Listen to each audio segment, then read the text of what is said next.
सुप्रभात मंडळी. मी नीलिमा पटवर्धन आणि आपण वाचत आहोत अपूर्वाई हे महाराष्ट्राचे लाडके व्यक्तिमत्व श्री पु ल देशपांडे लिखित त्यांचं प्रवास वर्णन. तर 19वं पुष्प चालू करते. संध्याकाळी 8च्या सुमाराला आम्ही पिटलॉर्कीला पोहोचलो. आपल्या मळवली स्टेशनासारखं ते छोटंसं स्टेशन आहे. स्टेशनजवळ मॅककेज नावाच्या हॉटेलमध्ये आमची राहण्याची सोय झाली होती.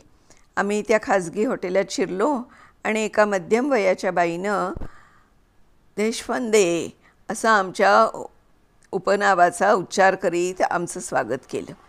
ब्रिटिश काउन्सिल या संस्थेच्या कार्यक्षमतेबद्दल लिहावं तेवढं थोडंच आहे. आमची राहण्याची व्यवस्था, नाटकाची तिकीटं, प्रेक्षणीय स्थळांची यादी, ओळखपत्र सर्व काही तिथं तयार होतं. आपल्याकडल्या जैनांसारखा साहेब देखील सूर्यास्तापूर्वी जेवून घेतो. त्यामुळे आम्ही खोलीचा ताबा घेऊन जेवायला खाली आलो तेव्हा जेवणाची वेळ टळली होती. सुट्टीचे दिवस असल्यामुळे ते लहानसं हॉटेल संपूर्ण भरलेलं होतं. प्रत्येकजण खा प्या मजा कराच्या रंगात होता. आम्ही लाऊंजमध्ये शिरल्यावर कॉफी प्यायला जमलेल्या सर्व अनोळखी मंडळींनी आमचं स्वागत केलं आणि स्कॉटिश लोकांच्या मोकळ्या स्वभावाचा अनुभव आला. लंडनमधल्या पहिल्या 3-4 दिवसात मी जरा हबकलो होतो. साहेबाच्या चेहऱ्याची घडी मोडायला तयार नसायचा तो. इथे मात्र प्रकार वेगळा होता. हॉटेलमधल्या बायकांनी माझ्या पत्नीची आपण होऊन ओळख करून घेतली आणि पहिल्याच दिवशी त्या हॉटेलच्या लाऊंजमध्ये आमच्या गप्पा रात्री 12पर्यंत रंगल्या. तिथल्या प्रवासी तरुण तरुणींनी दुसऱ्या दिवशीच्या सहलीत आमचीही जिम्मा करून घेतली. दुसऱ्या दिवशी सकाळी आमची टोळी फिरायला निघाली.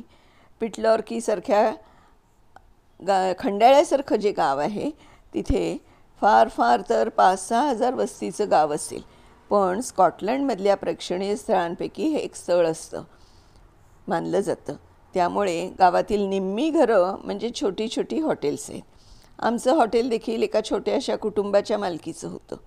मालकीण आणि तिची म्हातारी सासू राबताना दिसत असे. मालक मात्र मधूनच दिसायचे आणि हॅलो अशी आरोळी देऊन आपल्या खोलीत पळायचे. फ्रेंच चित्रकाराप्रमाणे छोटी दाढी ठेवलेला सडपातळ बांध्याचा हा हॉटेलवाला आपल्या खोलीत बसून करतो काय हे मला कोडच होतं. पिटलॉर्कीला रपेट करताना सह्याद्रीच्या कडेकपारीतून आपण हिंडत आहोत असं वाटतं. भोवताली डोंगर, दोन्ही बाजूंना गर्द झाडी, खोल दऱ्या, सुंदर प्रपात, वळणावळणावर डोकावणारी टमेल नदी, या नदीवर ठिकठिकाणी टाकलेले पूल आणि पुलांच्या कठड्यांना रेलून भोवतालच्या दृश्याने भारावून गेलेले तरुण तरुणींचे मेळावे. त्या टुमदार स्कॉटिश घरांच्या भिंतीवर गुलाबांचे वेल चढलेले असतात आणि ही घरं गुलाबांनी अक्षरशः मडलेली होती. परदेशात स्प्रिंग, समर, ऑटम, विंटर हे 4च ऋतू. एरवी वर्षा ऋतू वर्षभर आणि शरदाचं चांदणं हा अनुभव जवळजवळ नाहीच. आणखी 15 दिवसांनी तुम्ही इथे या, तुम्हाला सारे रंगच पालटलेले दिसतील, आमच्या कंपूतला एक तरुण म्हणाला. तो दंडीला एका बँकेत कारकून होता. दुसराही बँकेतच नोकर होता. ते दोघंही स्कॉटिश होते. शिवाय 2 इंग्रजी पोरी होत्या आणि एक जर्मन मुलगी होती. वर्षभर नोकरी करून पैसे साठवायचे आणि मग 2 किंवा 4 आठवड्यांची उन्हाळी सुट्टी घेऊन ते खर्च करून टाकायचे. असा सरळ हिशोब आहे. सारं इंग्लंड, युरोप यावेळी प्रवासात असतं. तरुण तरुणीच काय, पण जख्ख म्हाताऱ्या देखील एकट्या दुकट्या प्रवासाला निघतात. काही कुटुंब आपल्या मोटारींना कारवान जोडतात. त्या कारवानमध्ये सारा फिरता संसार असतो. सुंदर स्वयंपाकघर असतं. ते गुंडाळून झोपायची खोली होते. लिहिण्या वाचण्याची अभ्यासिका होते. सारं काही होतं. असे शेकडो कारवान उघड्यावर तळ ठोकून पडलेले होते. मध्यम वयस्क आणि म्हातारी माणसं गोल्फ खेळत होती. बॉलिंग ग्राउंडवर गोळे फेकत होती. आमच्या गटातल्या मंडळाच्या डोक्यात डोंगरमाथा गाठायचं आलं आणि आम्ही एका डोंगराच्या दिशेनं मोर्चा वळवला.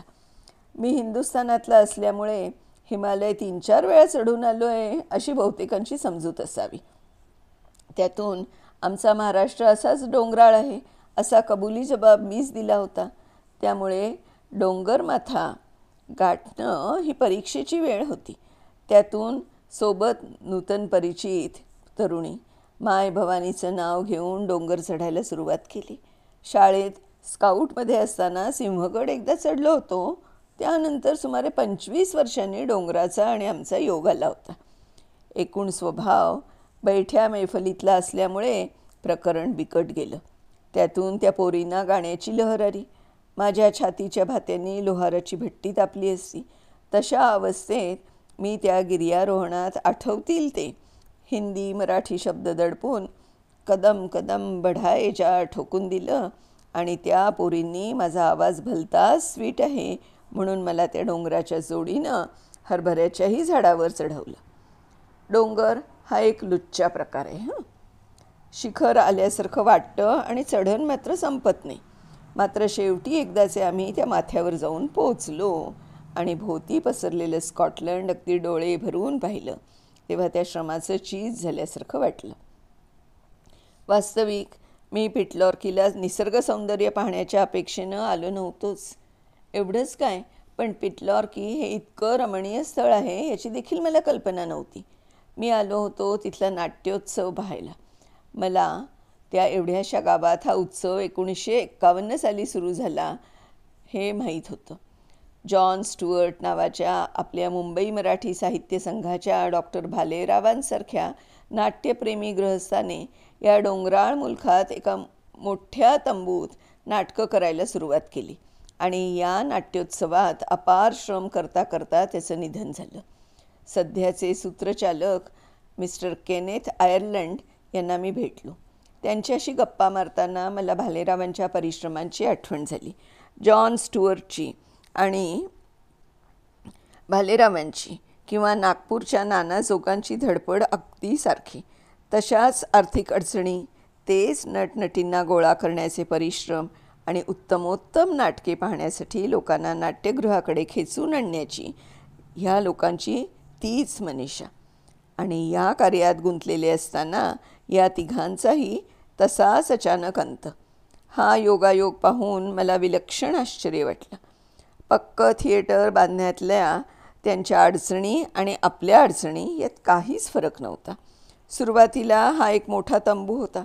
पुढे एका मोसमात वादळाने तो उडून गेला.